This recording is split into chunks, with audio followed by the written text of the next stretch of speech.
Tuhan, setiap anak-anak-Mu ya Tuhan yang hadir dalam program ini. Tuhan tahu jeritan hati mereka. Tuhan tahu perkara yang mereka sedang hadapi. Tuhan tahu, Tuhan sedang tunggu kita. Apakah ada iman di hati kita? Ada iman. Tuhan tidak bergerak karena kebutuhan kita. Tuhan tidak bergerak dan bekerja karena ada penderitaan kita. Dia bekerja. Dia akan bergerak ketika dia melihat iman di hati kita. Mari saudaraku yang kasih Yesus, katakan kepada Tuhan Yesus, Tuhan beri hati yang bisa percaya bahwa Engkau Tuhan yang baik. Karena Engkau mengasihi aku, Engkau sanggup menyembuhkan sakit penyakitku ini.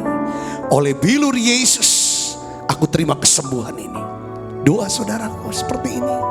Saya bisa berdoa seperti ini. Tuhan, katakan, aku percaya. Aku percaya Engkau mengasihi aku. Karena Engkau mengasihi aku, Engkau pasti tolong aku. Engkau pasti cukupi segala kebutuhanku. Terima kasih Tuhan, terima kasih. Aku percaya Engkau mengasihi aku. Karena Engkau mengasihi aku percaya Tuhan, Engkau sanggup memulihkan hidupku. Memulihkan hidupku. Terima kasih Tuhan, terima kasih. Urapi hamba-Mu untuk dapat menyampaikan pesan firman-Mu dalam bahasa yang sederhana dan mudah dimengerti. Aku berdoa ya Tuhan, semua yang sakit Tuhan sudah sembuhkan. Yang lemah Tuhan sudah kuatkan. Yang terikat Tuhan sudah lepaskan. Terima kasih banyak Bapa. Terima kasih Allah Roh Kudus. Di dalam nama Yesus, semua kita yang siap menerima firman dan hati gembira, sama-sama katakan amin. Silakan saudara duduk kembali. Shalom, puji Tuhan bahwa hari ini kita ketemu lagi saudara. Kemarin kita rasakan hadirat Allah yang begitu luar biasa. Dan hari ini saudara, saya ingin sharingkan tentang hidup berkelimpahan. Hidup berkelimpahan. Inilah alasan Yesus datang ke dunia. Yesus berkata, aku datang supaya kamu mempunyai hidup. Dan mempunyainya dalam segala kelimpahan. Nah oleh karena itu saudara, ya kan kita lihat. Karena Yesus datang, alasan Yesus datang supaya kita semua mempunyai hidup. Hidup apa? Hidup yang kekal. Hidup ini adalah hubungan dengan Allah. Kita punya persekutuan dengan Allah. Kita bisa masuk hadirat Allah. Kita bisa mengerti kehendak Allah. Itu yang namanya hidup saudaraku. Itu yang namanya hidup yang kekal. Itu yang namanya hidup berkelimpahan. Ya saudaraku, hari ini saya akan bagikan saudaraku tentang alasan kedatangan Tuhan. Ya kan, yaitu untuk memberikan kita hidup dan supaya kita mempunyainya dalam segala kelimpahan. Ya, kelimpahan, bicara kelimpahan itu bicara apa saudara? Luber. Coba saudara katakan luber. Kalau luber itu artinya apa?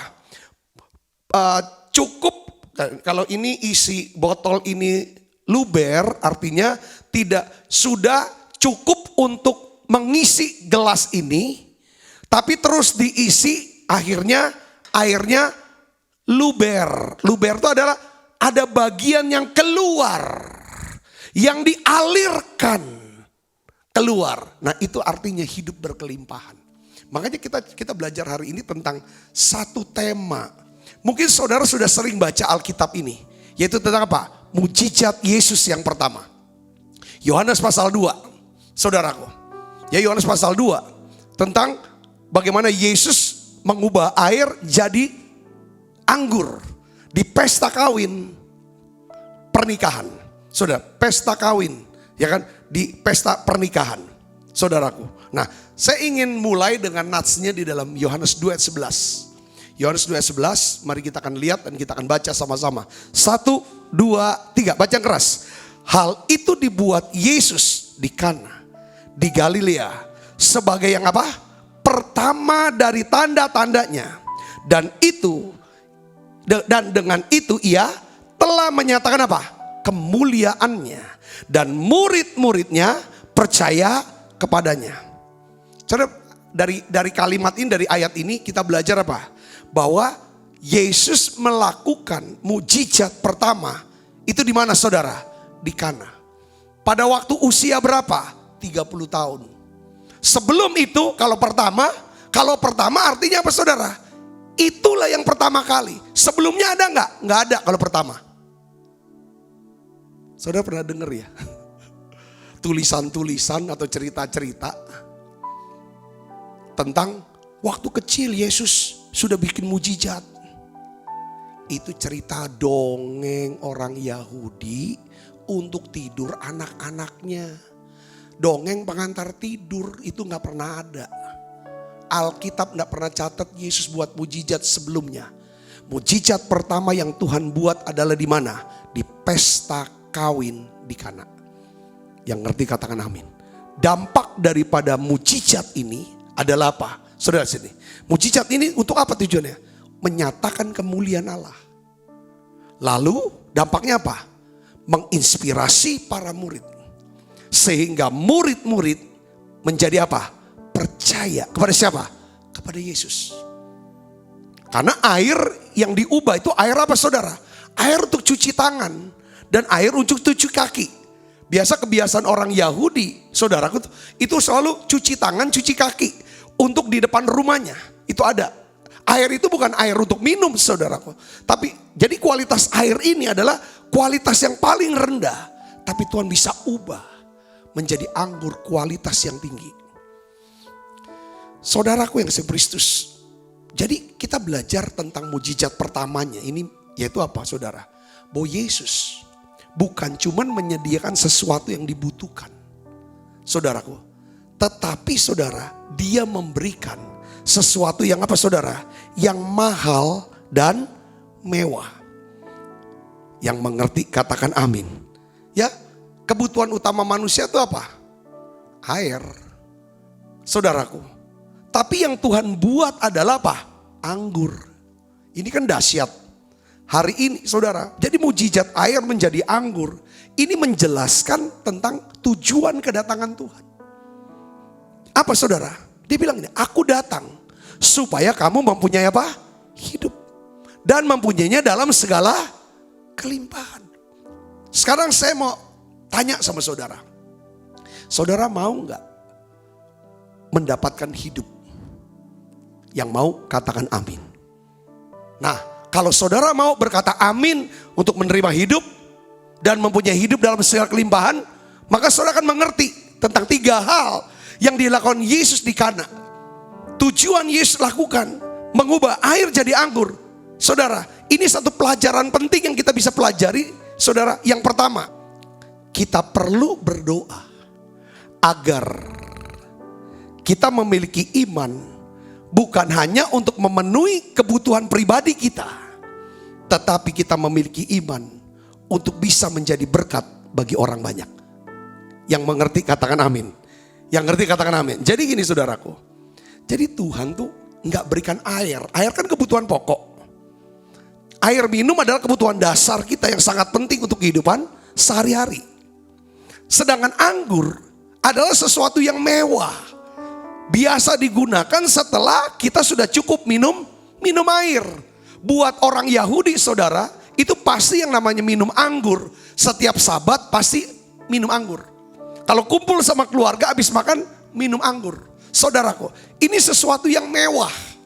Untuk pernikahan tidak ada anggur. Pernikahan itu akan menjadi pernikahan yang memalukan. Nah pada saat itu saudara, pesta pernikahan ini mereka kehabisan anggur. Mereka akan menjadi malu rumah tangga mereka. Pernikahan mereka akan menjadi malu. Lalu saudaraku Yesus Kristus, disitulah Tuhan hadir. Jadi kita berpikir kenapa kok Yesus buat mujizat pertamanya bukan membangkitkan orang mati. Kenapa kok nggak biar hebat gitu? Atau meredakan badai? Atau khotbah supaya banyak orang bisa bertobat? Tapi kenapa kok Tuhan justru buat mujizat pertamanya di pesta kawin? Perhatikan saudara. Buat Tuhan keluarga itu penting banget. Buat Tuhan keluarga itu penting. Tadi tuh muncul doa tentang keluarga. krisis dalam keluarga. Ini memang iblis selalu berusaha untuk mencerai-beraikan. Tapi karya Tuhan adalah apa? Menyatukan. Yang ngerti katakan amin. Karena saking pentingnya keluarga, mujizat pertama Tuhan kerja di keluarga, dibuat di keluarga. Kalau saudara baca di Alkitab, kitab pertama Kejadian bicara tentang apa? Keluarga. Dari keluarga Adam, saudara, keluarga Nuh, keluarga Abraham, keluarga Ishak, terus keluarga, bicara keluarga. Saudara, dimulai dengan keluarga. Tidak baik manusia seorang diri saja, aku akan berikan penolong. Jadi yang namanya inisiatif pernikahan itu bukan dari manusia, itu dari Allah sendiri. Satu laki untuk satu perempuan. Itulah rencana Allah. Kalau saudara baca lagi di Alkitab, saudara, kitab terakhir namanya Wahyu. Sebenarnya senternya Wahyu bukan penghukuman itu. Sebenarnya yang mau dijelaskan di Wahyu adalah kerinduan hati Allah supaya seluruh ciptaannya yang namanya manusia semuanya diselamatkan. Lalu masuk ke dalam pesta kawin anak domba Allah. Itu senternya. Yang ngerti katakan amin saudara. Jadi Alkitab dibuka dengan keluarga atau pernikahan. Saudaraku, ditutup kitab Wahyu dengan pesta kawin anak domba Allah. Dan anak Allah Yesus, waktu dia mau datang sebagai manusia untuk menyelamatkan manusia, dia buat mujizatnya di mana? Di keluarga. Ibu bapak saudaraku yang kasih dalam Kristus. Jadi saudara, saya melihat di sini bahwa mengapa kok Yesus mengubah air jadi anggur? Di sini Tuhan mau pakai keluarga-keluarga. Bukan hanya keluarga-keluarga ini, ya kan? Bukannya Tuhan ingin memberkati keluarga-keluarga, tetapi Tuhan juga ingin supaya setiap keluarga, setiap saudara bisa menikmati berkat dan menjadi berkat bagi keluarga-keluarga yang lain sehingga nama Tuhan dipermuliakan. Sudah bisa ngerti sini katakan amin saudaraku. Jadi intinya begitu saudaraku. Jadi intinya sana. Ya. Tuhan ubah air jadi anggur, tujuannya apa? Tuhan tuh mau selalu kalau Allah bekerja dalam hidup kita, ya kan? Saudara minta satu, dia bisa beri dua. Itu sifat Allah. Bagi dialah yang dapat melakukan jauh lebih banyak daripada apa yang kita minta dan kita butuhkan. Jadi prinsip hidup yang kekal adalah begini saudara. Kita ini perlu berdoa untuk memiliki iman agar kemuliaan Tuhan dinyatakan dalam hidup kita. Dan banyak orang menjadi percaya kepada Tuhan Yesus. Saudara, saya ngomong lagi tentang anak saya. Saudaraku, kami karena yang satu ini masih sama-sama dengan kita. Yang laki-laki si Joel. Kalau yang perempuan kan dia sudah keluar dari rumah sekolah saudara. Di luar. Jadi kami suka doa bareng sama anak yang cowok ini. Saudara, memang dari kecil umur 3 tahun, sekarang sudah umur 14 tahun ya, 14. Cita-cita dia cuma satu dari umur 3 sampai 14 belum berubah, mau jadi pendeta. Gitu saudaraku. Jadi itu calling dia. Kalau saya ajak doa, selalu yang didoa adalah apa saudara? Supaya semua orang percaya kepada Tuhan. Supaya semua orang bisa diselamatkan. Dari kecil sampai hari ini saudaraku. Pakai kami itu. Saya sering kali juga kalau doa diingetin lagi. Iya ya, kadang-kadang kita doanya hanya untuk kebutuhan kita. Tapi kita lupa mendoakan. Supaya setiap orang beroleh hidup. Dan mempunyainya dalam segala kelimpahan. Yesus saudara buat mujizat. Allah menyatakan dirinya itu namanya. Kemuliaan, nyatakan kemuliaannya dan membuat para murid menjadi percaya. Prinsip hidup kekal adalah seharusnya kita punya iman, berdoa, minta iman supaya kemuliaan Allah dinyatakan dalam hidup kita dan banyak orang menjadi percaya kepada Tuhan Yesus. Yang ngerti katakan amin. Menjadi percaya banyak orang memuliakan Tuhan Yesus, bukan memuliakan kita. Saya bisa ngerti sini? Katakan amin. Apa sih artinya Tuhan menyatakan kemuliaan Tuhan dinyatakan dalam hidup kita? Itu artinya apa saudara? Itu saudara sukses, saudara sehat, saudara panjang umur. Itu namanya kemuliaan Allah dinyatakan dalam hidup saudara. Yang ketiga katakan amin. Mujizat keajaiban terjadi dalam hidup saudara. Yang membuat orang tercengang-cengang. Gak nyangka ya, dia bisa diubahkan. Dia bisa menjadi ini. Dia miliki sesuatu dan lain sebagainya. Itu namanya Tuhan menyatakan kemuliaan dalam hidup saudara. Tapi tujuannya adalah supaya banyak orang menjadi percaya lalu memuliakan Allah. Saudara bisa ngerti sini, katakan amin. Nah, kita harus doa ini imannya. Jangan cuma doa minta sembuh. Boleh, harus, memang itu harus doa. Tapi harus lebih dari itu. Kalau disembuhkan Tuhan, apa yang kamu mau buat? Jangan mau minta Tuhan cukupi aku, Tuhan keuangan aku nih, utang bisa lunas. Kalau memang utangmu lunas dan bahkan berlimpah uangnya sampai tidak ada utang lagi. Untuk apa uang itu? Nah ini yang Tuhan mau, kita doanya seperti itu. Tidak cukup kita berdoa supaya Tuhan beri saya iman, supaya saya bisa duduk di bangku universitas ternama. Gak cukup sampai itu. Masih koma harusnya, jangan titik. Supaya ya kan nama Tuhan dimuliakan. Banyak orang jadi percaya lewat hidup saya karena saya kuliah di universitas ternama. Kita nggak cuma berdoa Tuhan sembuhkan saya, tapi berdoa minta Tuhan sembuhkan saya. Ya kan, supaya apabila aku sehat, saya ingin melayanimu Tuhan. Saya ingin melayani Tuhan. Saya mau menolong, saya mau berbuat baik. Saya ingin kuatkan banyak orang supaya orang semakin dekat dengan Tuhan. Biarlah mulut saya mengembalakan banyak orang. Biarlah saya menjadi pendoa syafaat. Yang ngerti katakan amin. Mungkin saudara sedang berdoa, minta iman. Bukan hanya untuk cukup kebutuhan saya dalam minggu ini, dalam bulan ini. Tapi berdoa supaya Tuhan bukan cuma mencukupi kebutuhan kita, tapi juga Tuhan mencukupi kebutuhan pelayanan kita. Katakan amin. Nah, awalnya saudara Saul tuh berpikir dia mau cari keledai. Kebutuhan dia adalah bagaimana menemukan keledainya yang hilang. Tanpa diduga oleh Saul, dia berjumpa dengan Nabi Samuel. Lalu Nabi Samuel bernubuat buat dia. Gak usah khawatir, keledaimu besok ketemu. Dan buat kamu sendiri aku mau ngomong, Saul, kata Nabi, ya kan? Tuhan memilih kamu menjadi raja Israel yang pertama. Saul mempunyai masalah kehilangan keledai.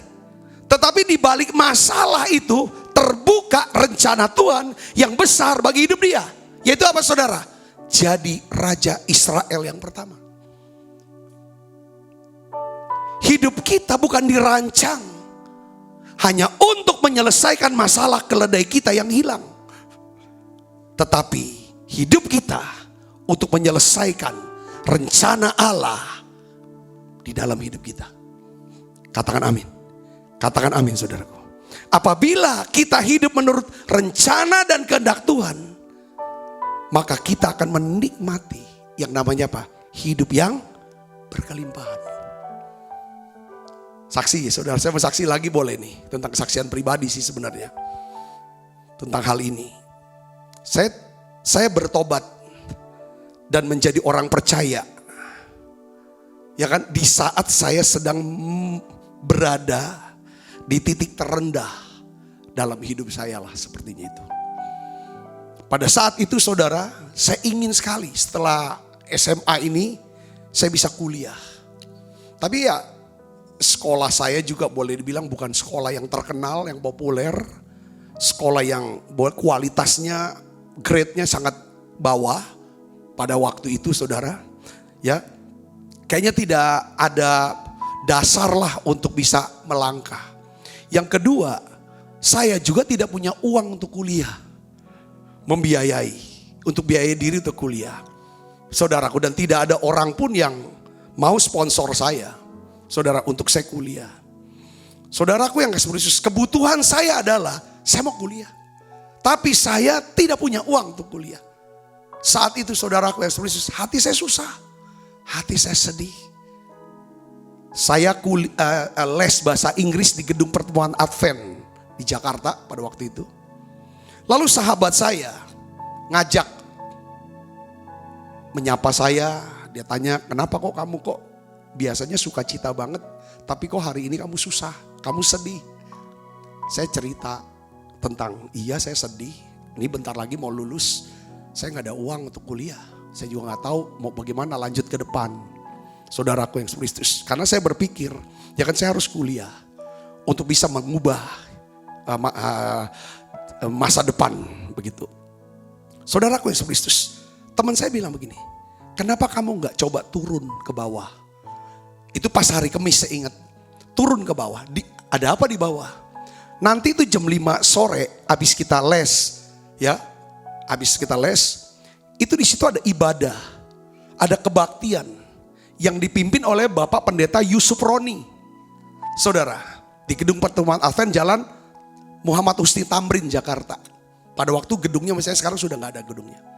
Saya bilang sama teman saya bukan orang Kristen.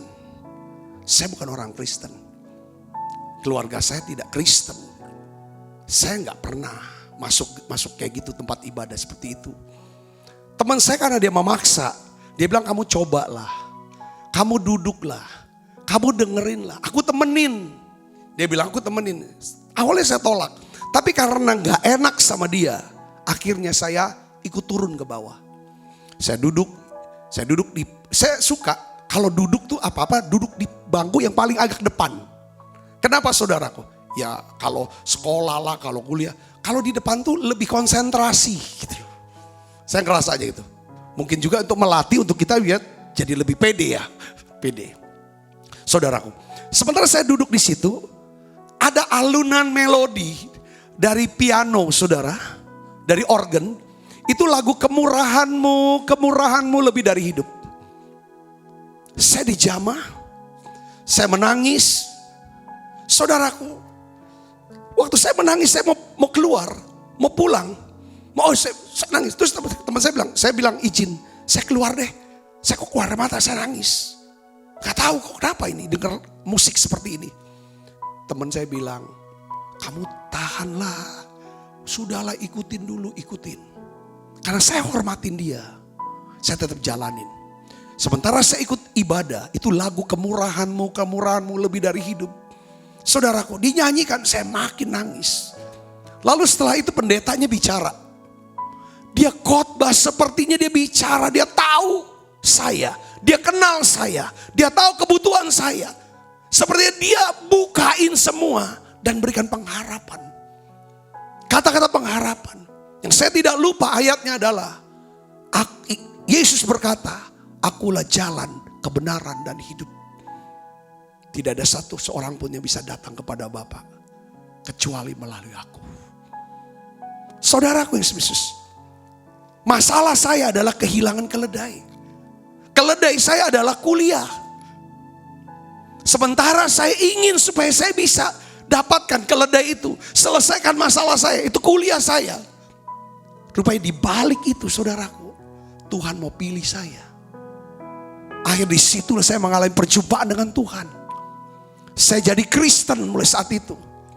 Dan akhirnya saudaraku yang Yesus, oleh anugerah Tuhan, Tuhan beri saya iman untuk tes sekolah ikatan dinas di Jakarta. Saya berusaha, saya belajar, berdoa, berlutut.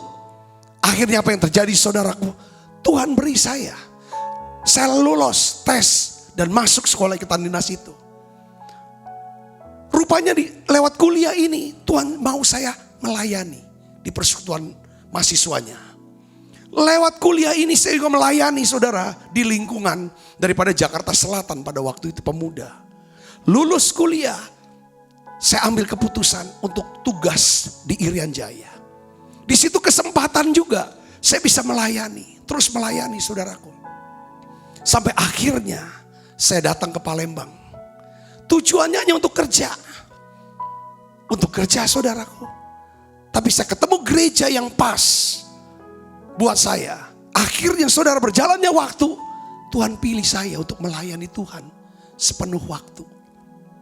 Saudaraku, yang dari cerita saya di sini adalah, sebenarnya kebutuhan saya adalah kuliah untuk masa depan saya. Duduk di bangku kuliah adalah keledai saya yang hilang. Rupanya melalui pencarian keledai yang hilang, Tuhan memanggil saya untuk menjadi orang percaya dan diselamatkan. Kemudian saya dipanggil untuk melayani Tuhan. Katakan amin. Saudara, kita nyanyi lagu kemurahan. Kemurahan-Mu lebih dari hidup. Kemurahan-Mu lebih dari hidup, bahwa lidahku memuji Engkau. Kemurahan lebih dari hidup. Saudara, kita ini membutuhkan iman, bukan hanya untuk bisa kuliah. Kita membutuhkan iman bukan hanya untuk bisa mendapatkan jodoh untuk menikah. Kita membutuhkan iman bukan hanya untuk mendapat pekerjaan dan karir yang terbaik. Kita membutuhkan iman bukan hanya untuk punya tabungan untuk masa tua kita. Tapi kita membutuhkan iman juga bukan untuk memenuhi kebutuhan hidup kita sendiri. Kita membutuhkan iman bukan hanya untuk sekedar bertahan hidup. Tetapi kita membutuhkan iman supaya kita bisa menggenapi panggilan Tuhan dalam hidup kita. Katakan amin, saudaraku. Saya mau kasih tahu, kalau kita mau hidup sesuai dengan panggilan Tuhan, ya saudaraku, Alkitab katakan Roma 8 ayat 28, maka Dia akan turut bekerja. Allah akan turut bekerja untuk mendatangkan kebaikan bagi setiap orang yang mengasihi Dia dan yang mau hidup sesuai dengan apa? Rencana Dia. Yang ngerti katakan amin. Jadi artinya kalau kita hidup sesuai dengan rencana Tuhan, maka Tuhan akan turut bekerja dalam bentuk apa? Saudaraku, ya kan? Dia akan cukupi segala kebutuhan kita supaya kita bisa menjadi berkat dengan menolong dan melayani kebutuhan banyak orang secara rohani, jasmani, hubungan sosial, dan keuangan. Katakan amin. Jadi kalau kita hidup sesuai dengan rencana dan panggilan Tuhan, kita akan bisa menjalani hidup yang melampaui kebutuhan kita. Katakan amin, saudaraku. Katakan amin. Jadi bukan hanya kita bisa cukupi kebutuhan kita, saudaraku, tapi kita bisa melampaui hidup dari itu. Kenapa? Karena yang lebihnya, yang berlimpahnya, itu untuk memenuhi kebutuhan daripada orang lain. Baik secara rohani, baik secara jasmani, hubungan sosial maupun keuangan. Yang mengerti katakan amin. Berdoa saudara, supaya saudara bisa dipakai oleh Tuhan. Kita ini berharga, bisa berharga di mata Tuhan kalau memang kita mau dipakai oleh Tuhan sebenarnya. Orang-orang yang berharga di mata saudara, orang-orang yang penting di mata saudara adalah orang-orang, ya kan, yang bisa melaksanakan visi, rencana dan kehendak saudara. Betul enggak? Salah satunya orang di rumah siapa? Asisten rumah tangga kita. Kalau dia mau melaksanakan apa yang menjadi kehendak kita, melayani kehendak kita, maka dia jadi orang penting. Babysitter yang melayani balita kita. Balita kita cocok sama dia, dia sayang sama anak kita. Dia kan orang yang berharga dan penting di mata kita. Betul gak saudaraku? Dia minta apapun, kebutuhan apapun kita akan cukupin. Kalau dia jerit, mamaku sakit, sedang ada di rumah sakit. Kalau saudara punya rezeki banyak, saudara bilang gak usah kamu khawatir, udah aku yang bayar. Ini manusiawi loh.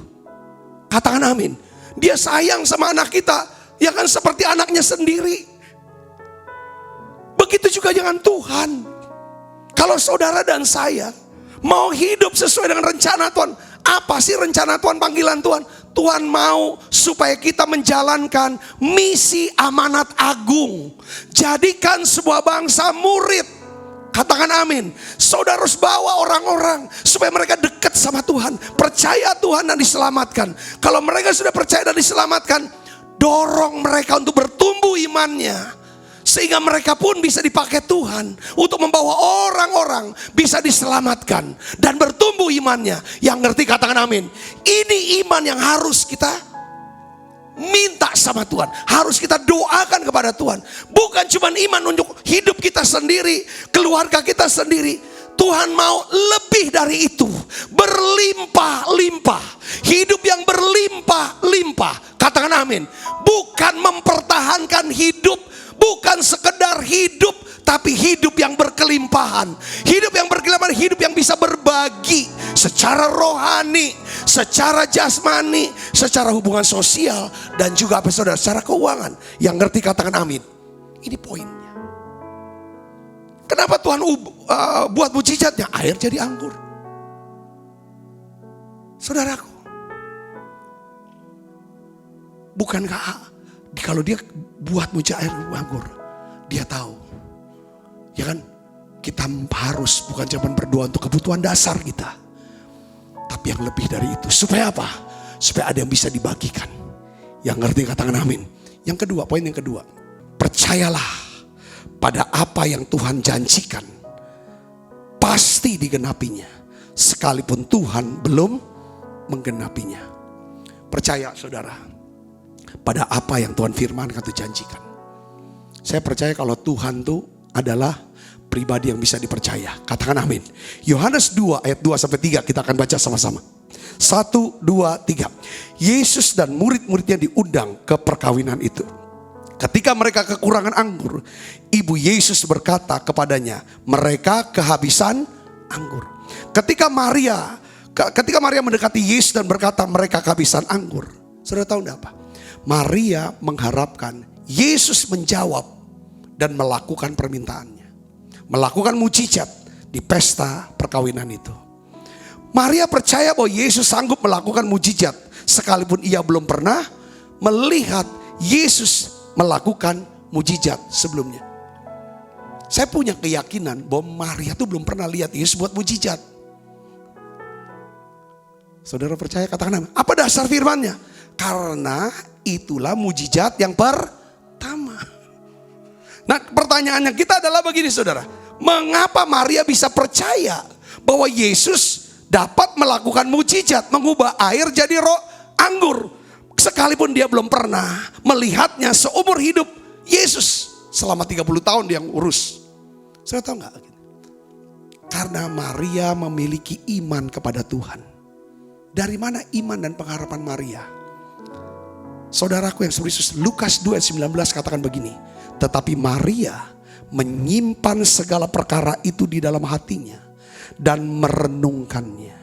Maria menyimpan segala perkara itu di dalam hatinya dan apa? Merenungkan. Saudara, yang namanya iman itu perlu proses, perlu waktu untuk bisa bertumbuh, dan perlu juga kita tuh yang namanya istilahnya tanda kutip ya, usaha keras. Untuk apa saudaraku? Menyimpan dan merenungkan. Alkitab menjelaskan bahwa Maria suka menyimpan perkara-perkara rohani. Maria suka merenungkan firman Tuhan. Maria memiliki apa? Pengalaman rohani dengan Tuhan. Saya percaya Maria ingat perjumpaan dia dengan malaikat pada waktu dia masih gadis. Saudaraku, pada waktu dia masih gadis, waktu dia masih tinggal di Nazaret, masih gadis. Saudaraku, Maria didatangi oleh apa saudara? Oleh malaikat. Dia sudah bertundangan dengan Yusuf. Malaikat bernubuat, memberitahu pada Maria, kamu akan dapat kasih karunia dari Allah. Kamu akan mengandung dan melahirkan seorang anak laki-laki. Kamu harus namakan dia Yesus. dia akan jadi anak Allah yang hidup. Dia akan duduk di tahta Daud. Kerajaannya kerajaan kekal. Pasti dia juga baca tuh firman nubuatan dari Nabi Yesaya. Akan lahir seorang anak. Dia akan menjadi Allah yang perkasa. Bapa yang kekal. Raja damai. Penasehat ajaib. Segala macam. Pasti dia sudah tahu itu. Ketika anak ini mentas. Ketika Yesus sudah mentas dalam pelayanan. Saudaraku Yesus Kristus. Dia hadir di pesta kawin. Keluarga ini kehabisan anggur. Maria seorang yang memang anak tuh gak bisa jauh sifatnya dari mamanya. Saya percaya juga didikan Maria tuh ada. Maria ini orang yang terbiasa. Yesus kan kalau lihat orang banyak tergeraklah hatinya oleh belas kasihan. Lihat ada kebutuhan, lihat ada kesempatan untuk berbuat baik, Maria ambil kesempatan itu. Makanya dia berkata dia begitu peka, dia begitu peduli ketika kehabisan anggur. Yang dicari siapa? Yesus. Yang dicari Yesus. Dia beritahu Yesus. Kalau dalam bahasa sehari-hari rohaninya, dia bersyafaat kepada Yesus. Dia ajukan kebutuhannya, kebutuhan orang lain kepada Tuhan. Mereka kehabisan anggur. Ibu bapak saudaraku yang kasih Kristus, kita melihat di sini nampaknya jawaban Tuhan tidak sesuai dengan harapan Maria. Yesus menjawab, apa urusannya sama saya? Waktu saya belum tiba. Yesus berkata demikian. Tetapi kita bisa melihat saudara, apakah Maria kecewa ditolak oleh Yesus? Apakah Maria jadi kecewa? Tidak. Saudaraku yang Kristus, Maria tetap punya iman. Maria tetap percaya. Yang ngerti katakan amin. Ya kan? Saya mau kasih tahu begini saudara. Ada satu kata yang bagus sekali. Kita udah tahu ya. Roma 10 ayat 17 katakan apa? Iman itu timbul dari apa? Pendengaran akan apa? Firman Kristus. Ya kan? Iman timbul karena kita dengar Tuhan bicara. Tapi kalau pengharapan timbul dan dikembangkan pada saat kita tidak mendengar apa-apa dari Tuhan. Namun kita tetap percaya kepada Tuhan bahwa kasih setia Tuhan tidak akan pernah berubah. Katakan amin. Saya ulang saudara. Kalau iman itu timbul karena kita dengar firman. Ada Tuhan bicara sama kita. Tapi kalau pengharapan itu timbul dan dikembangkan pada saat kita gak dengar Tuhan ngomong apa-apa. Bahkan istilahnya kita menemukan jalan. Jalan kita tuh gelap. Tapi kita mau tetap percaya bahwa kasih setia Tuhan tidak akan berubah. Yang percaya katakan amin. Yesaya 50 ayat 10 katakan begini saudara. Ini tentang iman dan pengharapan. Baca yuk sama-sama dengan saya. 1, 2, 3.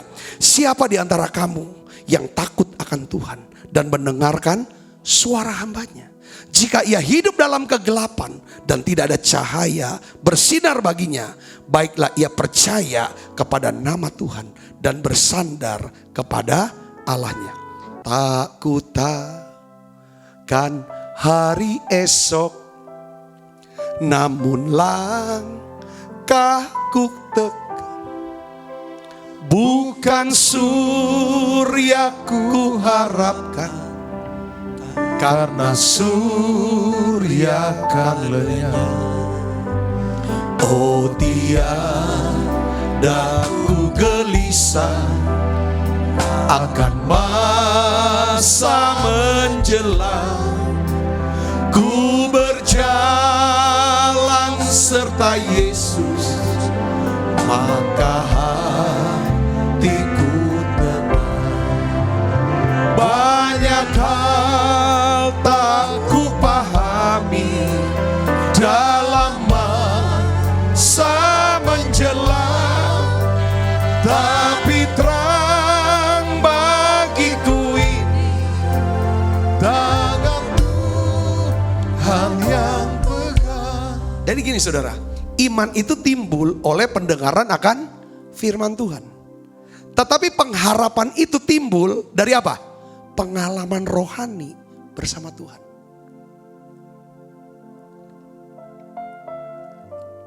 Mungkin hari ini saudara udah doa, saudara ikut menara doa 3 bulan. Saudara bergumul, saudara berdoa, saudara belum melihat. Kok jalannya belum ketemu? Jawabannya belum datang. Saudara sudah berdoa, sudah berharap, saudara sudah berdoa dan saudara sudah lakukan.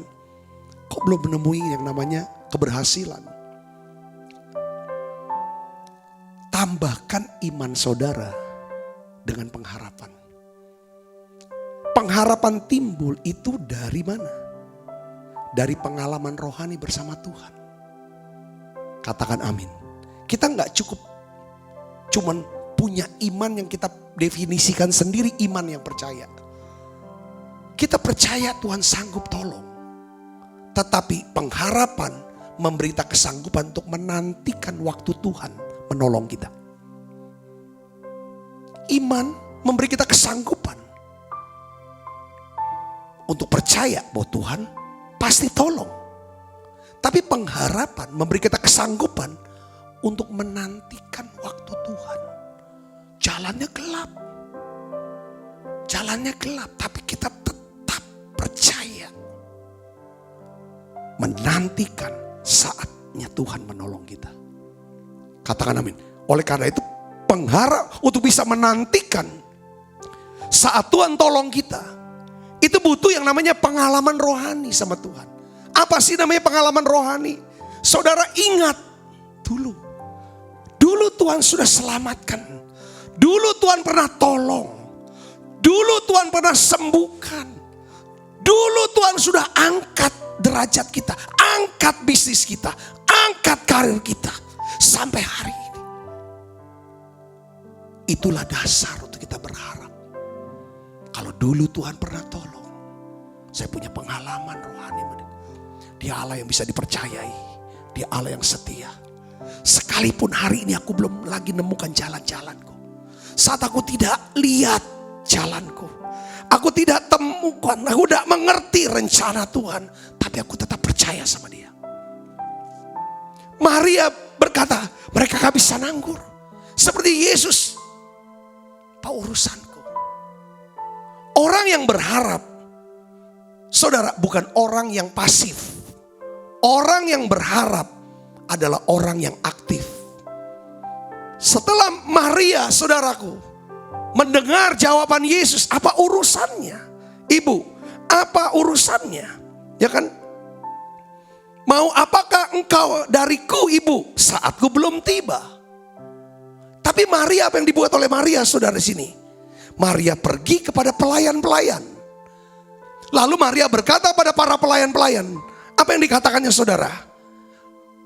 Apa yang dikatakan kepadamu, apa? Buatlah itu. Orang yang berharap adalah orang ketika dia berusaha untuk masuk ke dalam satu pintu ini. Dan pintu ini tertutup bagi dia. Dia akan cari pintu lain. Saudaraku, untuk dia datangi itu. Yang mengerti katakan amin. Dia cari pelayan. Dia beritahu pelayan. Kenapa? Karena Maria mengerti, saudaraku, bahwa Tuhan akan bisa pakai pelayan. Orang yang paling rendah di pesta itu. Orang yang paling rendah adalah orang yang biasa melayani. Orang yang biasa mendengarkan perintah dan mau melakukan perintah. Dia cari seorang pelayan. Dia berkata, kalau Yesus, ya kan, memberi perintah sama apapun yang dia katakan, kamu buat saja, jangan banyak cerita. Jangan banyak bantah. Ibu bapak saudara yang kasih Kristus. Sekalipun Yesus menjawab tidak sesuai permintaan Maria. Maria tidak pernah kecewa. Ia tidak kehilangan imannya. Sebaliknya Maria menaruh pengharapan dengan menguatkan iman dia. Katakan amin saudaraku. Katakan amin. Yuk saudara, ini poin yang kedua yang kita perlu tahu. Dalam hidup kita saudaraku Yesus Kristus. Coba ayo nantikan. Kita nggak bisa kendalikan kadang-kadang perasaan kita. Perasaan sedih, perasaan susah, perasaan kecewa. Kita kadang-kadang nggak bisa kendalikan. Kita juga nggak bisa kendalikan kadang-kadang pikiran kita bisa ngalih-ngalih. Tapi kalau kita bisa kendalikan mulut kita, maka yang pikiran dan perasaan bisa ngikutin apa yang menjadi perkataan kita. Yang ngerti katakan amin. Ingat pengajaran berapa hari yang lalu tentang pengampunan? Di sini nggak bisa ngampunin. Di sini sulit untuk terima mengampuni. Tapi kalau kita paksa mulut ngomong, Tuhan aku yang salah, ampuni aku benci sama dia. Sekarang Tuhan ampuni dia. Dan beri aku kemampuan untuk bisa mengampuni dia. Sekarang aku mau mengampuni dia Tuhan. Berkati dia Tuhan. Tiap hari ngomong seperti itu. Lama-lama apa? Pikiran dan hati ngikutin apa yang menjadi perkataan kita. Yang ngerti katakan amin saudara. Di saat-saat kritis dalam hidup kita. Kalau kita mau jaga iman kita mau pelihara iman kita perlu tambahkan iman itu dengan pengharapan. Orang yang berharap adalah orang yang menjagai setiap perkataan yang keluar dari mulut dia dan setiap perkataan yang masuk dalam telinga dia. Yang ngerti katakan amin saudara. Jagai pengharapan saudara. Dengan apa yang diucapkan, dengan apa yang kita dengarkan. Maka saudara bisa tetap berharap itu. Ini pelajaran yang saya juga, saya dapetin hikmat ini. Pelajaran ini, oh ya.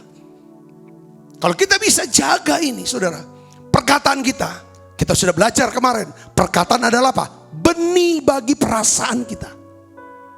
Perkataan itu benih daripada perasaan kita. Kalau perasaan susah, perasaan sedih, perasaan putus asa, menghantui, menguasai hati saudara. Ucapkan perkataan berkat. Ucapkan perkataan firman. Naikkan nyanyian pujian buat itu semua kata-kata. Maka saya percaya hati kita akan diubah oleh Roh Kudus. Oleh kuasa firman. Pikiran kita bisa diubah oleh kuasa firman. Karena apa? Perkataan adalah benih bagi perasaan. Perasaan adalah benih dari keputusan dan tindakan.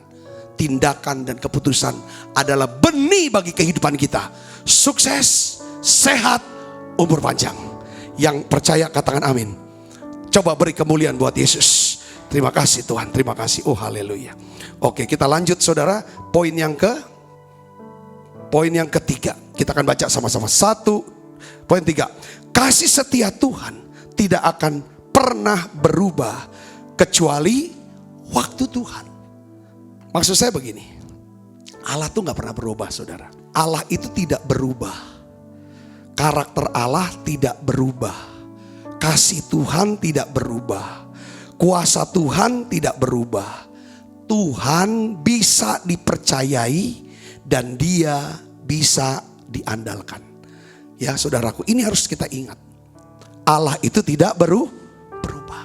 Karakter Allah tidak berubah. Kasih Allah tidak berubah. Kuasa Allah tidak berubah. Karena apa? Oleh karena itu Allah bisa dipercayai. Allah bisa diandalkan. Musim hidup kita bisa berubah. Tetapi Allah tidak pernah berubah. Dia tetap mengasihi kita. Dia tetap menyertai kita. Waktu Tuhan bisa berubah dalam kehidupan kita. Namun apa? Karakter Tuhan tetap sama. Maksud saya begini. Jangan sampai kita bergantung hidup itu berdasarkan musim hidup kita. Maksud saya adalah kalau kita berada di musim kehidupan yang penuh pergumulan, jangan sampai kita berpikir Allah itu udah gak peduli sama saya. Allah itu meninggal karena saya. Kenapa kok masalah datangnya terus bertubi-tubi? Itu saudara sedang ada dalam musim masalah. Ketika saudara musim berkat, musim kelimpahan, musim segala macam yang senang-senang. Ya saudara ada dua orang responnya. Wah memang Tuhan baik. Karena aku dekat sama Tuhan, makanya Tuhan berkati aku. Ya enggak gitu. Tuhan baik karena aku dekat sama dia. Tuhan mengasihi saya karena dekat. Ya kasih kita dekat, kita jauh, kasih Tuhan tidak berubah. Yang ngerti katakan amin saudaraku. Itu tuh poinnya ke sana. Lalu kalau kita lagi susah, kita bilang Tuhan jauh dari kita. Tuhan udah gak ngasih kita. Tuhan lagi benci sama saya. Tuhan lagi hukum saya. Lah, jangan hidup berdasarkan musim-musim hidup kita. Jangan. Dasari hidup kita berdasarkan apa? Karakter Tuhan. sifat Tuhan. Kita harus percaya Allah tidak pernah berubah. Yang berubah tuh kita. Mungkin kitanya yang jauh sama Tuhan. Akhirnya tangannya gak bisa memberkati kita. Katakan amin saudaraku. Percayalah saudari, musim-musim kering, musim-musim ketidakpastian ini, saudara, kita harus sadar satu hal. Saudara, bahwa Allah peduli. Allah peduli. Apa bentuk kepeduliannya? Dia hadir selalu dalam hidup kita. Mungkin banyak perkara kita tidak bisa ngerti. Kita juga gak ngerti jalannya harus kemana. Tapi satu hal yang harus kita tahu, Allah itu peduli. Kita di masa senang, Dia peduli sama kita. Dia jagai kita supaya kita jangan jatuh. Waktu kita susah, Dia peduli. Dia jagai kita supaya kita gak jatuh. Di masa senang Dia ingin supaya kita jadi berkat buat banyak orang. Di masa susah pun saudara masih bisa jadi berkat buat orang lain. Saya sudah dengar kabar, ya kan seorang saudaraku yang kasih Kristus, seorang yang menderita kanker dari mulai stadium 2 sampai stadium 4 sampai meninggal dunia. Dia melayani orang-orang kanker, saudaraku. Orang kaya ya, seorang ibu ini bisnismen, kena kanker saudara. Pada waktu dia kena kanker dia ambil keputusan saudara untuk menguatkan, mendoakan orang-orang yang bergumul dengan kanker. Dalam keadaan kanker itu dia mulai melayani saudara kemana-mana. Itu musim yang parah sebenarnya. Saudara, dan hasilnya apa saudara? Banyak orang diselamatkan. Banyak orang dikuatkan. Bahkan banyak orang-orang kanker sembuh. Tapi ujungnya dia gak sembuh. Dari stadium 2 ke stadium 4 itu cuma setahun. Langsung meninggalnya. Tapi dalam setahun dia layani Tuhan. Saudara, dia jadi berkat. Banyak orang yang diselamatkan. Banyak orang yang dibantu biaya pengobatan kankernya sama dia. Dia sendiri butuh uang untuk kanker. Jadi doa-doa kita adalah doa-doa bukan cuma untuk sembuh. Tapi lewat penyakit ini kita masih bisa berbuah lebat. Yang ngerti katakan amin. Bukan nunggu nanti waktu di pucuk, di atas. Lagi senang, lagi berkat. Lagi nanti tunggu tua dulu, tunggu pensiun dulu, tunggu kaya dulu. Enggak. Sejak dari muda, saat saudara gak punya apa-apapun, Tuhan masih bisa mau pakai saudara. Saudara dalam keadaan di bawah pun, Tuhan bisa pakai saudara. Yang percaya katakan amin. Satu hal yang harus kita tahu, kita punya Tuhan yang peduli sama kita. Karena kita sadar Tuhan peduli, coba belajar. Di masa-masa sulit, jangan hilang kepedulian kita sama orang yang juga menderita. Bahkan di bawah kita. Ini kunci untuk jalan. Kadang-kadang ada Tuhan bilang, sembuh total kankernya. Wah itu kemuliaan Tuhan dinyatakan. Bisa, tapi kemuliaan Allah juga dinyatakan. Di tengah-tengah penderitaan si ibu ini. Nyata kemuliaan Tuhan. Banyak orang diselamatkan. Banyak orang disembuhkan. Banyak orang dibiayai untuk berobat kankernya. Banyak keluarga-keluarga dipulihkan. Saudaraku, dia sampai berobat sampai Belanda loh. Tetap Tuhan bilang selesai sudah kamu tugasnya. Katakan amin. Semua akhirnya titipan. Titipan semua waktu, talenta, harta, itu semua titipan. Kalau kita bisa pakai untuk nama Tuhan dipermuliakan, itu dahsyat sekali. Katakan amin. Di masa-masa susah ini, Paulus mau bilang gini, aku doa supaya mata hatimu terang.